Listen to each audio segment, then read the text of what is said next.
जय हिंद दोस्तों, मैं पवन कुमार स्वागत करता हूं फिर से आपको अपने YouTube channel example group of education पे। आज का हम लोग का टॉपिक जो है वो आपका बायोलॉजी के सीरीज को आगे बढ़ाते हुए आज हम लोग करने वाले हैं प्लांट टिश्यू के बारे में, पादप उत्तक के बारे में, जो कि सबसे कंफ्यूजिंग टॉपिक है। वो आज आप लोग को पूरे कंप्लीट कर दिया जाएगा और वीडियो के अंत में कुछ आपको ऑब्जेक्टिव भी कराया जाएगा, जिससे कि आपको जितने प्रॉब्लम है वो क्लियर हो जाएंगे। दोस्तों चलिए शुरुआत करते हैं हम लोग टिश्यू से। तो सबसे पहले ये उत्तक क्या होता है या टिश्यू क्या होता है। जैसे कि प्रीवियस क्लासेस में आपको बताया गया था कि टिश्यू क्या होता है, कि जैसे कि हम बता रहे थे आपको कि कोई भी अगर ऑर्गेनिजम्स है तो ऑर्गेनिजम्स का सबसे स्मॉलेस्ट यूनिट जो होता है उसको हम लोग बोलते हैं सेल, कार्यात्मक इकाई जिसको हम लोग बोलते हैं स्ट्रक्चरल यूनिट, और फंक्शनल यूनिट दोनों सबसे छोटा इकाई कौन है, सेल। और बताया था क्या कि जब सेल का काम जो होता है, लोड जो होता है बढ़ जाता है तो सेल जो होता है वो ग्रुपिंग करने लगता है और ग्रुप करके ऑर्गेनाइज फॉर्म करता है, और वो ऑर्गेनाइज हम लोग बोलते हैं टिश्यू। ठीक है मेरे दोस्तों, मतलब क्या कि सेल का जब वर्क जो हो गया वो ज्यादा होने के बाद तो ये सेल क्या करता है, एक ग्रुपिंग करता है और फंक्शन को डिवाइड कर लेता है। एक पर्टिकुलर फंक्शन को करने के लिए एक ग्रुपिंग करने लगता है, उसी को हम लोग बोलते हैं टिश्यू। अगर पूछेंगे कि व्हाट इज टिश्यू या तो पूछेंगे व्हाट इज उत्तक, उत्तक क्या होता है, तो उत्तक कोशिकाओं का ऐसा समूह होता है जो एक पर्टिकुलर फंक्शन को कंप्लीट करने के लिए कैपेबल होता है। मेरे दोस्तों बात समझ में आ रहा है ना। तो टिश्यू क्या हो गया, ये क्या हो गया, कोशिकाओं का ऐसा समूह जो एक पर्टिकुलर वर्क को कंप्लीट करता है। तो यहां तक आपको समझ में आया उत्तक क्या होता है। उत्तक के स्टडी को हम लोग बोलते हैं औत्की, इसको बोलते हैं हिस्टोलॉजी।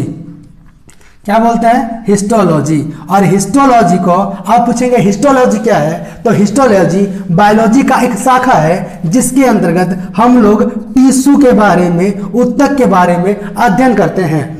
और ये हिस्टोलॉजी का अगर बोल सकते हैं हिस्टोलॉजी को एक अलग विज्ञान की शाखा के रूप में किसके द्वारा दिया करा गया था, तो वो है वैज्ञानिक साइंटिस्ट है, इटली के एक साइंटिस्ट थे। इटली के एक साइंटिस्ट नाम क्या था, तो उनका मार्सेलो मालपिघी।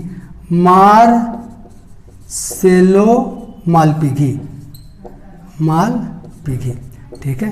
ये मार्सेलो मालपिघी के द्वारा ये बायोलॉजी की एक शाखा हिस्टोलॉजी को तैयार किया गया है।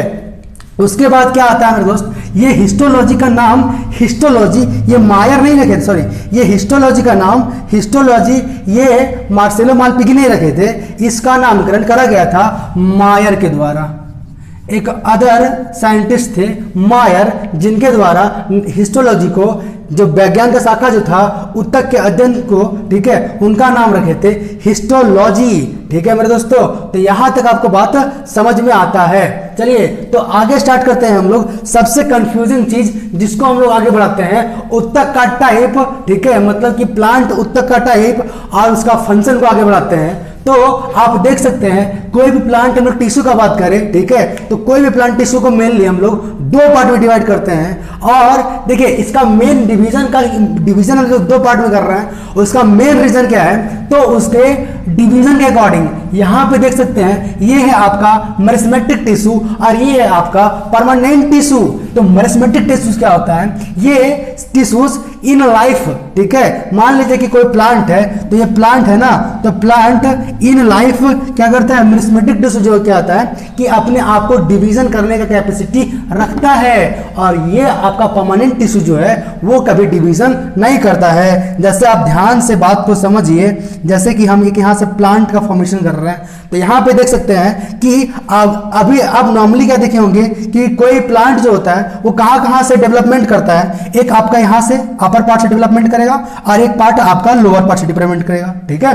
तो दो जगह से डेवलपमेंट कर रहा है, तो यहाँ वाला पार्ट और ये वाला पार्ट आपका जो आ जाएगा वो क्या है, वो आपका क्या है, परमानेंट टिश्यूज है। और इसके अंदर ध्यान से बात को समझिए, या तो आप देखे होंगे ये एक प्लांट का स्टीम है और स्टीम के अंदर यहाँ पर कुछ टिश्यूज प्रेजेंट होता है, उसको हम लोग बोलते हैं परमानेंट टिश्यूज। और ये टिश्यूज डेवलपमेंट नहीं करता है, मतलब अपने आप को डिवीजन नहीं करेगा, बस अपने साइज को फॉर्मेशन करता है, साइज को बढ़ाएगा। बात समझ में आ रहा है आपको। तो जो डिवीजन कर रहा है उसको हम लोग बोलेंगे मेरिस्मेटिक टिश्यू, और जो डिवीजन करने की कैपेसिटी इसके पास नहीं है उसको हम लोग बोलते हैं परमानेंट टिश्यू। चलिए अब हम लोग इतना तो बात आपको समझ में आता है, आगे हम लोग वन बाय वन करके जो कंफ्यूजिंग चीज है उसको क्लियर करने का कोशिश करते हैं। फर्स्ट आपका आता है, अब देखिए अब इतना तो बात समझ में आया क्या मेरिस्टेमेटिक टिश्यू क्या हो गया, जो जिसके पास डिवीजन करने का कैपेसिटी है। तो यहां पर आपका जो मेरिस्टेमेटिक टिश्यू है, विभाज्योतक उत्तक है, उसको हम लोग कितना भाग में, 3 भागों में डिवाइड करते हैं। कौन कौन? तो आपका हो जाएगा एपिकल मेरिस्टेम, उसके बाद हो जाएगा इंटरस्कैलरी ठीक है मेरिस्टेम, और उसके बाद जाएगा क्या आपका लेटरल मेरिस्टेम। ठीक है, चलिए तो एक करते हैं हम लोग फर्स्ट इपिकल। इपिक मतलब क्या होता है? इपिक मतलब होता है चोटी। तो ये प्लांट का चोटी कौन सा है? अपर चोटी बात करें तो ये अपर, और लोअर का बात करें तो ये लोअर। तो अपर में कौन है? तो अपर और लोअर, मतलब कि जहां जहां इपिक है तो ये आपका इपिक है, ये भी तो आपका इपिक है। तो दोनों जगह पे जो डेवलपमेंट करता है वो है आपका एपिकल मेरिस्टेम। मतलब क्या कि अगर जो कली निकलती है या तो अलग जो पत्ते निकलते हैं वो किसके द्वारा? तो आपका हो गया क्या, ये हो गया शीर्षस्थ विभाज्योतक। ठीक है, या तो जड़ का जो फॉर्मेशन होता है वो किसके द्वारा होता है? तो ये। ठीक है, यहां से बहुत इंपॉर्टेंट क्वेश्चन आता है आपका कि पौधों में जो विकास होता है वो कौन से उत्तक के द्वारा होता है? तो आपका एपिकल मेरिस्टेम के द्वारा होता है। जड़ों में विकास एपिकल मेरिस्टेम के द्वारा होता है। बात समझ में आ रहा है? नेक्स्ट आपका क्या है? इंटरस्कैलरी। ठीक है, जिसको बोलते हैं क्या? मध्यवृष्टि। अब बात तो समझिए, मध्यवृष्टि मतलब क्या होता है? जैसे कि आप कभी देखते होंगे क्या कि बीच बीच से जब कोई स्टीम रहता है तो स्टीम का यहाँ पर अगर कुछ क्या बोलते हैं टूट गया है, या तो कोई प्लांट को कोई अदर एनिमल क्या किया है, खा गया है, तो खाने के बाद यहाँ से कुछ अलग अलग पार्ट से यहाँ से क्या निकलता है? एक स्ट्रीम निकलता है। उसको हम लोग देखिए ध्यान से आप बात को समझिए। इपिक मतलब देखिए सारा का काम है ये, देखिए जितना भी आपका ये मेरिस्टेमेटिक टिश्यू है ना, सबका काम है डेवलपमेंट करना। ठीक है, उसको विकास देना। ठीक है, तो यहाँ पर देखिए ये जो इपिकल है, शीर्षस्थ जो है उसका काम है सिर्फ ऊपर और नीचे को विकास कराना। ये आपका यहां से देखिए, ये आपका इंटरस्कैलरी जो है उसका काम है कि बीच से जो स्टीम वगैरह निकलता है उसका डेवलपमेंट कराना। हम यहाँ पे समझा रहे हैं प्लांट है, तो प्लांट से अगर यहाँ से स्टीम निकल रहा है, यहाँ से ऐसे स्टीम निकल रहा है, तो वो किसका पार्ट है? तो ये आपका इंटरस्कैलरी का पार्ट है, यहाँ से डेवलपमेंट हो रहा है। इसके बाद आपका आता है लेटरल, जिसको बोलते हैं पार्ट्सो। ठीक है, लेटरल मेरिस्टेम। तो लेटरल मेरिस्टेम का क्या काम होता है? तो इसके अंदर का, ठीक है, इसके अंदर जो ब्रेथ, जो इसका जो थिकनेस होता है, जो थिकनेस बढ़ाने का जो काम करता है वो आपका होता है लेटरल मेरिस्टेम का वर्क। तो ये वन बाय वन को ध्यान से समझिए। हम आपको बताए पहले इपिकल, फिर आपको बताए हम इंटरस्कैलरी, फिर बताए आपको हम लेटरल। तो इपिकल मतलब इपिक में या तो ऊपर या तो नीचे। उसके बाद क्या आपके, उसके बाद आगे आपका इंटरस्कैलरी। इंटरस्कैलरी मतलब क्या कि बीच में जो स्ट्रीम निकलता है वो इसके थ्रू से, और इसमें क्या हो गया, इसमें जो आपका क्या हो गया, जो डेवलपमेंट होता है, ग्रोथनेस जो होता है वो होता है आपका लेटरल के थ्रू से। एकदम बेसिक से कॉन्सेप्ट को समझते जाइए। तो यहाँ तक इतना जो टिश्यूज था वो क्या करता है, अपने आप को डिवीजन करता है। लेकिन यही सब टिश्यू जो क्या होते हैं कुछ टाइम के बाद अपने डिवीजन कैपेसिटी को खो देते हैं, और यही मेरिस्टेमेटिक टिश्यू जो है वो फॉर्मेशन हो जाते हैं परमानेंट टिश्यू में। क्यों हो रहा है? क्यों की बात को समझिए कि कुछ टाइम के बाद ये जो ये आपका मेरिस्टेमेटिक टिश्यूज है, विभाज्योतक उत्तक है, वो कुछ टाइम के बाद, कुछ टाइम पीरियड के बाद इनके पास डिवीजन का कैपेसिटी नहीं होता है, और डिवीजन का कैपेसिटी नहीं होगा तो ये क्या बन जाएगा, फिर से बन गया परमानेंट। तो यही मेरिस्टेमेटिक जो होता है वो परमानेंट का रूप ले लेता है। तो अब हम लोग समझेंगे परमानेंट को, देख लेते हैं कि कौन कौन सा टाइप होता है और क्या क्या फंक्शन होता है। बहुत इंपॉर्टेंट क्वेश्चन है। चलिए तो यहां से हम लोग इसको करते हैं। सबसे पहले देखते हैं क्या परमानेंट का 2 टाइप होता है। कौन कौन सा? एक को बोलते हैं हम लोग सिंपल, ठीक है, एक को बोलते हैं सिंपल परमानेंट टिश्यू, एक को बोलते हैं कॉम्प्लेक्स परमानेंट टिश्यू। तो सिंपल परमानेंट टिश्यू नाम से ही क्लियर हो रहा है कि एकदम सिंपल है। मतलब क्या सिंपल मतलब क्या कि एक टाइप के आदमी या तो एक टाइप का कुछ ऑर्गेनाइजेशन बना दिए, एक टाइप का किसी चीज को मिला के बना दिए, तो वो आपका सिंपल सब है। सिंपल मतलब क्या, साधारण रहेगा, उसमें कोई कॉम्प्लेक्स नहीं होगा। और यहाँ पर जटिल मतलब क्या हो गया कि इसमें जो कोशिकाएं होती है, जैसे कि आपको पता है कि ये उत्तक क्या होता है, ये कोशिकाओं का समूह है। तो सिंपल मतलब क्या, एकदम एक प्रकार के कोशिकाओं का समूह को बोलेंगे सिंपल, और जो अनेक प्रकार के कोशिकाओं से बनेगा उसको बोलेंगे हम लोग कॉम्प्लेक्स। तो यहाँ पे समझिए क्या कि जितने भी ये सिंपल है, साधारण है, वो एक प्रकार के कोशिकाओं का फॉर्मेशन, एक प्रकार के कोशिकाओं से बने होते हैं, और ये जटिल जो है वो बहुत अलग अलग प्रकार की कोशिकाओं से बने होते हैं। चलिए, तो यहाँ से हम लोग तीनों को पहले देखेंगे। अब सिंपल भी जो है वो आपका 3 टाइप का होता है। कौन कौन सा? तो पेरेन्काइमा, कोलेरेन्काइमा और स्क्लेरेन्काइमा। तो पेरेन्काइमा क्या होता है? तो पेरेन्काइमा समझिए, ये पेरेन्काइमा क्या होता है? तो ये पेरेन्काइमा जो होता है वो कोई भी ऊतक का ये सबसे छोटा पतला लेयर होता है, ठीक है। ये ऊतक का जो है वो सबसे पतला लेयरिंग होता है, किसका? पेरेन्काइमा का, ठीक है। उसके बाद आपका जो आ गया, हाँ, अब पेरेन्काइमा का भी आपका 2 टाइप हो जाता है, उसको भी हम लोग देख लेते हैं, ठीक है। तो पेरेन्काइमा में अगर बात को समझते जाइए, बहुत बेसिक सा, अगर पेरेन्काइमा में यहाँ पर देखिए, ठीक है, ये जो पेरेन्काइमा है उसमें अगर क्लोरोफिल प्रेजेंट रहता है तो उसको हम बोलते हैं कोलेरेन्काइमा। क्या बोलते हैं? कोलेरेन्काइमा, ठीक है। अगर उसमें क्लोरोफिल प्रेजेंट रहेगा तो वो क्या बता रहे हैं कि वैसा पेरेन्काइमा का पार्ट जिसमें क्लोरोफिल प्रेजेंट रहता है, और क्लोरोफिल प्रेजेंट रहने के कारण वो क्या करता है, तो वो फोटोसिंथेसिस को कंप्लीट कर सकता है, और उसको हम लोग बोलते हैं कोलेरेन्काइमा, ठीक है। और दूसरा, थर्ड चीज समझिए, अगर वैसे पेरेन्काइमा जिसमें क्या होता है, जिसमें ऊतक जो होता है उसमें एयर कंटेन करने का कैपेसिटी होता है, ठीक है, उसको हम लोग बोलते हैं क्या? उसको बोलते हैं एरेन्काइमा। क्या बोलते हैं?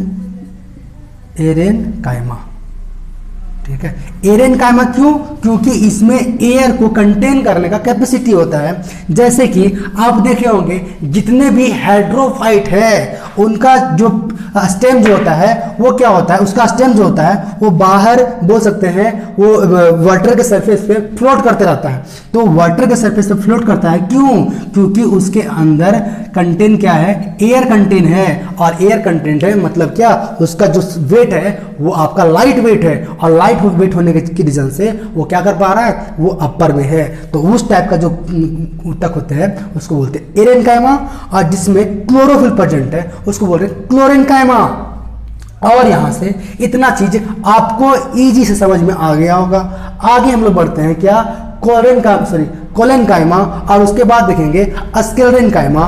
तो ये कोलेन्काइमा जो होता है ये आपका क्या है? आप यहाँ पे देख सकते हैं इसका जो लेयरिंग होता है, जैसे कि देखिए कि सबसे पतला लेयरिंग किसका होता है? तो ये होता है आपका पेरेन्काइमा का। उसके बाद जो होता है इसे ये जो स्क्लेरेन्काइमा कोलेन्काइमा जो होता है वो पेरेन्काइमा से थोड़ी सी मोटी भित्ति होती है, ठीक है। और इनकी भित्ति जो बनी होती है, ये ऊतक की जो भित्ति होती है वो आपका सेलुलोज और एक पिकोटिन, ठीक है, 2 सब्सटेंस।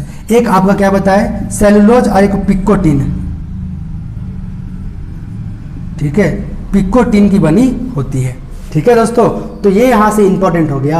और ये जो होता है ये बहुत इंपॉर्टेंट क्या है कि ये इनका जो होता है वो लचीलापन, ठीक है, ये जो होता है आपका ये लचीलापन देने के लिए कार्य करता है कोलेन्काइमा, और आगे लास्ट में स्क्लेरेन्काइमा जिसको बोलते हैं दृढ़ ऊतक, ठीक है। मतलब क्या कि इतना तो आप बात को समझ लीजिए कि जितने भी टिश्यू हैं वो सारा टिश्यू का काम क्या है। तो जैसे बोल सकते हैं पेरेन्काइमा, यहाँ बोल सकते हैं कोलेन्काइमा, यहाँ बोल सकते हैं स्क्लेरेन्काइमा। तो सब टिश्यू का मेन काम क्या है? यांत्रिक सहारा देना, ठीक है। क्या करना कि यांत्रिक सहारा देना, जिसमें से ये दृढ़ मतलब क्या? पूरा टफ रहेगा, ये थोड़ा सा लूज रहता है, ठीक है, ये थोड़ा सा मुलायम रहेगा, ठीक है, ये उससे भी क्या रहेगा? थोड़ा टफ रहेगा, और ये जो रहता है वो सबसे ज्यादा टफ रहता है। लेकिन आपको पूछा जाए कि लचीलापन किसके द्वारा होता है, तो ये कोलेन्काइमा के कारण से पौधों में लचीलापन हो जाता है, ठीक है। और कभी कभी देखते होंगे क्या कि कोई स्टीम जो होता है वो इसको अगर ऐसे हम लोग क्या किए, डाउन किए, ठीक है, तो वो टूटता नहीं, वो मुड़ जाता है, ठीक है। तो वो टूट नहीं रहा है, मुड़ जा रहा है, वो किसके कारण से? तो आपका है दृढ़ ऊतक के कारण से, स्क्लेरेन्काइमा के कारण से। चलिए, यहाँ तक आपको समझ में आया। फिर से एक बार आपको रिवीजन करा रहे हैं क्या? तो सिंपल मतलब क्या? परमानेंट टिश्यू आपका कितने टाइप का? परमानेंट टिश्यू आपका दो टाइप का, एक को बोलते हैं सिंपल परमानेंट टिश्यू, एक को बोलते हैं कॉम्प्लेक्स परमानेंट टिश्यू। तो सिंपल परमानेंट टिश्यू जो होता है वो भी आपका 3 टाइप का, कौन कौन सा, पेरेन्काइमा, कोलेनकाइमा और स्केलेनकाइमा। पेरेन्काइमा भी 2 टाइप का हो सकता है, कौन कौन सा, अगर क्लोरोफिल प्रेजेंट है तो उसको बोल रहे हैं कोलेनकाइमा, जो प्रकाश संश्लेषण करने के लिए होता है, ठीक है। और ये हो गया एरेनकाइमा, जिसमें एयर को कंटेन करता है, ठीक है। आगे क्या हो गया, कोलेनकाइमा जो स्थूल ऊतक है, इसमें क्या होता है, इसका जो कोशिका भित्ति होती है वो पिकोटिन और सेलुलोज की बनी होती है, ठीक है। और यहां से बोल सकते हैं क्या कि इनके बीच में समझिए, इनके बीच में से कि आपका क्या है, बहुत सारा ये सेल है, और सेल है तो बना दिया है टिश्यू। तो इनके बीच में जो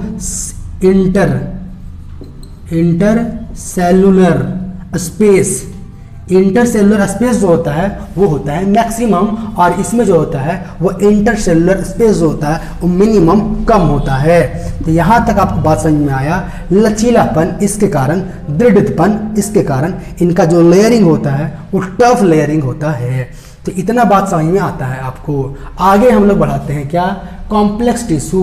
तो कॉम्प्लेक्स टिश्यू मतलब क्या, कॉम्प्लेक्स मतलब क्या हो गया, क्या अलग अलग कोशिकाओं से निर्माण होता है, ठीक है। उसको बोलते हैं हम लोग क्या बोलते हैं उसको, जटिल ऊतक। और जटिल ऊतक 2 प्रकार के होते हैं, एक को बोलते हैं जाइलम, एक को बोलते हैं फ्लोएम। जाइलम, जैसे कि आपको पता होगा, ये जाइलम क्या करता है, जैसे कि एक प्लांट हम ले लिए, तो ये प्लांट, जाइलम कहाँ होता है, ठीक है, ध्यान से बात को समझिए। तो जाइलम का जो फॉर्मेशन होता है वो अंदर में होता है आपका जाइलम, इस तरीका से ये ट्यूब का स्ट्रक्चर होता है ऐसे, ठीक है। तो ये जाइलम अंदर वाला पार्ट जो है वो जाइलम है, ठीक है। और बाहर वाला पार्ट जो होता है, बाहर वाला लेयरिंग, ठीक है, उसको हम लोग बोलते हैं क्या, वो होता है फ्लोएम। अंदर वाला पार्ट देखिए, इसको बोलते हैं हीर जो होता है ना आपका, वो होता है आपका जाइलम होता है। और फ्लोएम जो है वो आपका बाहर वाला लेयरिंग जो होता है वो आपका फ्लोएम होता है। और जाइलम का वर्क क्या होता है, तो ये वाटर और मिनरल, ठीक है, वाटर और मिनरल को ट्रांसपोर्ट करना कहाँ तक, तो लिप्स तक। लिप्स जो प्रेजेंट है तो यहाँ से क्या करता है, वाटर और मिनरल्स को कैरी करके कहाँ पहुँचा देता है, लिप्स तक। काम किसका, जाइलम का। फ्लोएम क्या करता है, जो अब यहाँ से इसके पास क्या मिल गया, इसके पास वाटर, मिनरल और सनलाइट, ठीक है, सारा कुछ मिल गया। उसके बाद ये क्या होता है, तो ये लिप्स जब फूड को प्रिपेयर करता है तो ये फूड को पार्ट्स ऑफ अ बॉडी में डिस्ट्रीब्यूट करने का काम जो होता है वो तो होता है किसका, ये फ्लोएम का। तो यहाँ से आप याद रख सकते हैं, फ्लोएम मतलब फूड का डिवीजन और जाइलम मतलब वाटर एंड मिनरल को कैरी करने वाला। चलिए थोड़ा सा आपके लिए और एक टॉपिक बचा हुआ है, वो चीज़ क्या है, जैसे कि जो क्वेश्चन आपको पूछा जाता है एग्जाम में, क्या कि वृक्षों की आयु का गणना, ठीक है। तो कोई भी वृक्ष के आयु, ठीक है, तो आयु का जो गणना की जाती है उसके वार्षिक वलयों को गिनकर। तो वार्षिक वलय मतलब क्या होता है, आप देख सकते हैं, जैसे कि ये एक स्टीम है, तो स्टीम के अंदर यहाँ तक जो वलय जो उत्पन्न होते हैं ये इसको बोलते हैं वार्षिक वलय, ठीक है। तो इसको बोलते हैं वार्षिक वलय। और यही वलयों को गिनकर क्या की जाती है कि किसी भी क्या बोल सकते हैं, किसी भी प्लांट या किसी भी वृक्ष की आयु का गणना करा जाता है। अगर हम बोलते हैं इसके वार्षिक वलय 50 है, मतलब ये 50 साल का है। अगर इसके वार्षिक वलय 2 है, 2 साल का है। अगर 20 है तो 20 साल का है। तो यहाँ से आपको ये इंपॉर्टेंट चीज़ जो था वो यहाँ से क्लियर कर दिया गया है। तो इतना सारा जो भी है स्क्रीनशॉट लेके देख सकते हैं। अगर वीडियो अच्छी लगी तो लाइक करें, शेयर करें, और अगर किसी चीज़ का रिलेटेड आप वीडियो चाहते हैं तो कमेंट जरूर करें दोस्तों। Thank you.